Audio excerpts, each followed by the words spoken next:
PT Bank Tabungan Negara Tbk secara resmi melepas unit usaha syariah dalam rapat umum pemegang saham luar biasa, Selasa, 18 November 2025, menjadi entitas baru bernama PT Bank Syariah Nasional.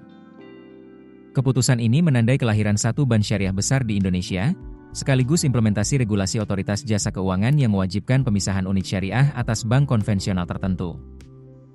Dalam RUU PSLB BTN, para pemegang saham menyetujui pengalihan seluruh hak dan kewajiban UUS BTN ke BSN, pembubaran Dewan Pengawas Syariah UUS BTN, serta pengunduran diri anggota DPS pada tanggal efektif pemisahan. Proses alih ini akan diteruskan melalui RUU PSBSN yang dijadwalkan pada 19 November 2025. Adapun tanggal efektif operasional BSN ditargetkan pada 15 Desember 2025. Direktur Utama BTN, Nixon LP Napitupulu, menyampaikan melalui RUU PS ini, BTN akan mengalihkan hak dan kewajiban UUS BTN kepada BSN sebagai tahap krusial dari spin-off.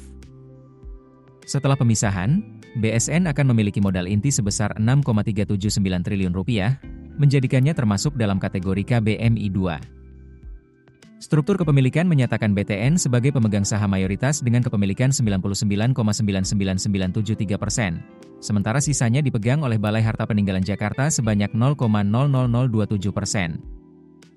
Nixon menyatakan, modal inti tersebut diarahkan untuk menjaga rasio kecukupan modal atau capital adequacy ratio di kisaran 18-20%. Tujuannya agar BSN dapat beroperasi dengan pondasi permodalan yang kuat. Sebelum dipisahkan, UUS BTN mencatat pertumbuhan yang signifikan. Per semester 1 2025, BTN Syariah membukukan aset Rp65,56 triliun, naik sekitar 18% dibanding periode sama tahun sebelumnya. Sementara pembiayaan sebesar Rp48,46 triliun, tumbuh sekitar 17 hingga 18% secara tahunan atau year on year. Dana pihak ketiga sebesar Rp55,23 triliun, naik 19,8% dan laba bersih Rp401 miliar di paruh pertama 2025, tumbuh 8,3% dibanding periode sama sebelumnya.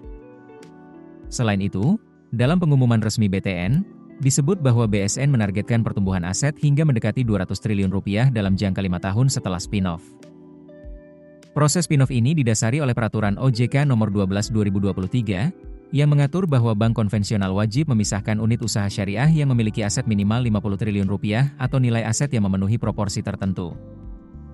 Terkait rencana ini, OJK memberikan persetujuan terhadap penggunaan izin usaha Bank Victoria Syariah untuk menjadi BSN. Sebelumnya, Victoria Syariah diakuisisi oleh BTN sebagai bagian dari persiapan spin-off.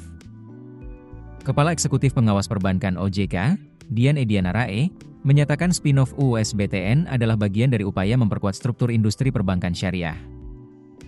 Ia menyebut bahwa spin-off bertujuan mendorong UUS melakukan pengembangan dan penyesuaian proses bisnis, termasuk penguatan aspek kelembagaan. Keputusan bisnis terbaik datang dari data, bukan tebakan. Mudah berlangganan Business Insight dengan subscribe with Google.